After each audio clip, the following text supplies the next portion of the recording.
Hello out there, YouTubers. I'm Mr. D, 1776, and today I'm coming to you with a new build I'm about to start. I am building my very first attempt at a long-range precision rifle. I've done a lot of research on this rifle, and one of the things that sold me on it is the lightweightness of it for what it is.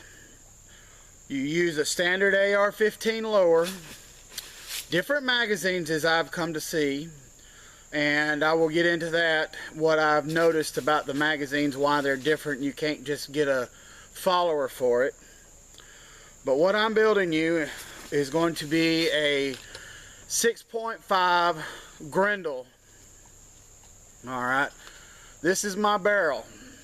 It is a 20-inch barrel, 1-in-8 twist with 5R rifling. From what I understand and what research I've done, the 5R rifling offers the best accuracy that you can get. And I didn't pay a lot of money for this. I paid like $110 plus shipping and handling, and over half of my build I've gotten all my parts from Classic Firearms. I got the barrel from Classic. I got the stripped upper receiver from Classic, which is a BCA, Bear Creek Arsenal, flat top stripped upper. I got the BCA upper parts kit, which includes the dust cover, forward assist, and everything else that goes with it. Alright, and that's what I got from Classic Firearms. This right here is the Type 2, which this is a Type 2 barrel. I got the Type 2 bolt carrier group off of Gunbroker.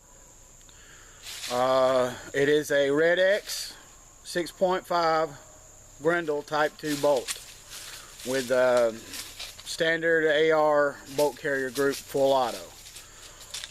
From what I can see on it, it looks like it's a really good put together bolt carrier group. Everything looks really good. Alright, and another thing I got off of Gunbroker is I got a lightweight, slim, key mod, 15-inch handguard, forward grip. Alright, it came with the steel barrel nut and all the necessary things to install it, plus it came with two of the, I guess they're 2-inch key mod section, and it looks like a 4-inch key mod section. I probably won't use the 4-inch key mod section because I think it's a little too long, but that's what came with it. And I'm going to be doing something new with this rifle that I've never done before. I've watched a few videos on this, and they all say that really no matter who makes the upper receiver here, this part right here is never truly flat and flush. It's just a aspect of the machining process, I guess, where from the mass production they never get this completely flush, and that can affect accuracy even on the older rifles. And some of the forums that I went to research this, they were saying that they took old AR-15s that were shooting 4- and 5-inch groups at 100 yards, disassembled it with the by taking the barrel off and using this tool right here, which is a lapping tool. And I got this off of Midway. Yeah, Midway, which it's a Wheeler, which it comes with the lapping tool, the extension for your drill, and the lapping compound. They say that they've taken and lapped the front of this receiver to make it truly flush, where the barrel gets flush with the receiver, and they've taken that 4- and 5-inch grouping rifle and made it down to a 2-inch to a 1-inch grouping rifle just by lapping that receiver, which makes sense because with the harmonics of the barrel, if you have one section that's not completely flush and touching, that can throw the harmonics towards that section, which can cause the bullet to veer left, right, up, or down, from my understanding. And I may be wrong, and if I'm wrong, please comment in the sections and tell me if I'm right or if I'm wrong. I'd always prefer to be right, and the way I understand it, that's the way it works. But you take this lapping tool, lap the front end, which is what I'm going to be doing, to give this the best opportunity to make this what I'm hoping is a sub-MOA gun. I want to keep 1-inch or lower groups. And also what I'm going to be doing with it to help with the accuracy is, earlier this year I went to the NRA annual meeting in Atlanta, Georgia, and I went to the Gun Collective Q&A. And I was one of the fortunate ones that was standing in line when there wasn't very many people, and I got one of the swag bags. Well, in this swag bag is a Call Valley Precision's reduced power spring kit for the AR-15. I plan on shooting wolf ammo in this a lot because it's cheap, and some of the others are at my local gun store that I can go to for ammo is $25 to $30 for a box of 20 rounds. And at those prices, you can't afford to shoot a lot.